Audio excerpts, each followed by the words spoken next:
Oberstich, Unterstich. Oberstich. Don't draw back that much, just do it. Okay, and you do like 30 of these, and then you just go to the other side, and you do some of these.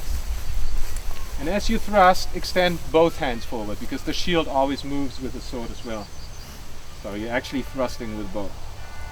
Okay, and if you do that, if you can do that with, if you just use more and more weight to do it, then it's going to strengthen your back. It took me like with sword and buckler, and later on have like a 90 centimeter round shield and a hammer or an axe. Yeah.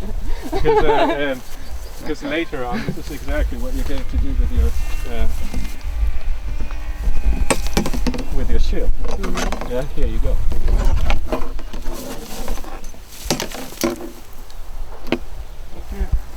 And then you need all the muscles in the back, and in the arm, and in the shoulder. And so this is a good way. Do this like 2 or 3 times per week. 5 minutes. You don't need to do more than 5 minutes. That's 2.5 minutes per side. Use a buckler, use a sword, or use dumbbells.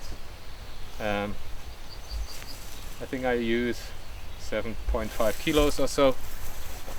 But I've been doing it for a while now, so. Anyway, so this is what you want to do. You want to strengthen your lower back muscles, and you can also do this while you are sitting. So if you're sitting in front of a computer, instead of sitting like so, you sit like a warrior. Okay, so it looks a bit obscure and a bit strange, but you straighten yourself from here to here. Try to pull yourself to one straight line and smile and do your computer work, and then you train these muscles. Okay, and during this weekend, whenever you go down to lift this up, you don't do this, you do hip hinging. Okay, okay. If you need to go even further, you first start hinging in the hip, then you go into the legs. Yeah. If you need to lift something heavy,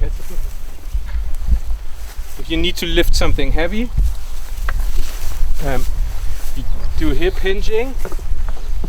But before I start to lift again, I go down. So now I lift from the legs, and then comes the torso. Okay.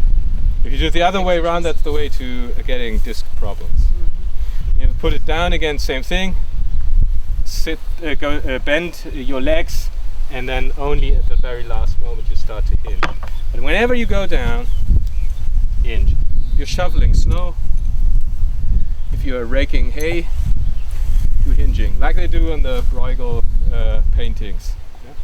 Sorry, plenty of time. That's what we can practice afterwards. Yeah, plenty of Get on the hoy. Exactly. Or if you're making fire today, right? So whenever you pick up some wood. What always helps if I want to pick up something from here, if you just stand slightly further away from it than you usually do. Yeah, for the start, that helps to get into the right routine. If you're we're usually standing too close, so we make a humpback. We bend our back. Same thing if you are doing anything in your workshop. If you're sawing some wood, some logs, do it like this. That would be. Probably you're doing it like this anyway. Also looks better. Or when you're swinging a hammer on a forge, you have to do that. Otherwise, your back would just die. Exactly. Yeah. There you go. So it's not like this is a new invention or so. And as you said, this Gefrik, you just told me this one guy who's doing reenactment with you. When he's sitting at the fire, he's always sitting like this. There's no problem with that. This is the natural way to sit anyway. Right? It's chairs that kill us. So I cannot sit like this for a prolonged period of time, because then my blood flow will be restricted. Ingo, he's an archaeologist, a friend of mine. He told me that we have problems to sit like that for hours because we stopped doing it. When we came to school, we stopped doing sitting like this. And so our legs and the bones and the blood vessels develop differently than with people in, I don't know, the Amazon rainforest.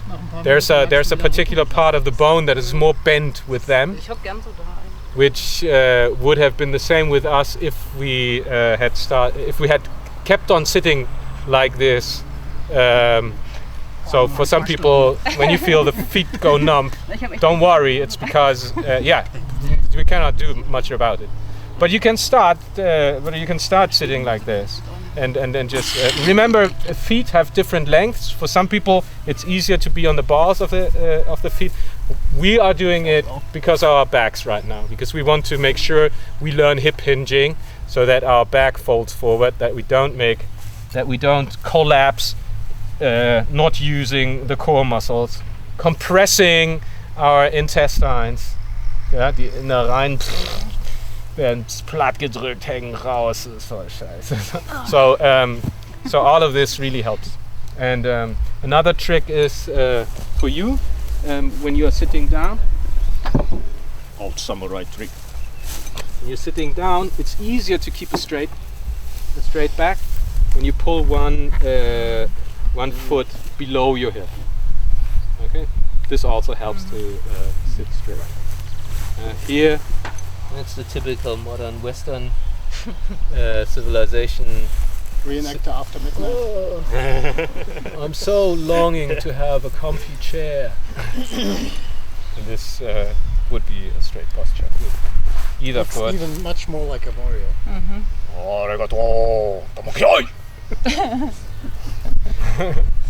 Yeah. Okay, so all of this we're going to apply to the shield. So we have the last thing we did was using blade against blade to, as we come into the fight, making contact. As soon as we make contact, we sense into the opposing weapon. We don't strike into it. We made that test. It's pointless to strike to the weapons. We just place our weapon in space, positioning it so we can thrust if we have a line. But if there happens to be a bind, as soon as we feel there's contact, we sense into it. All right? And this is also important with the shield, and this is what we're going to do first before we go back to spear fighting.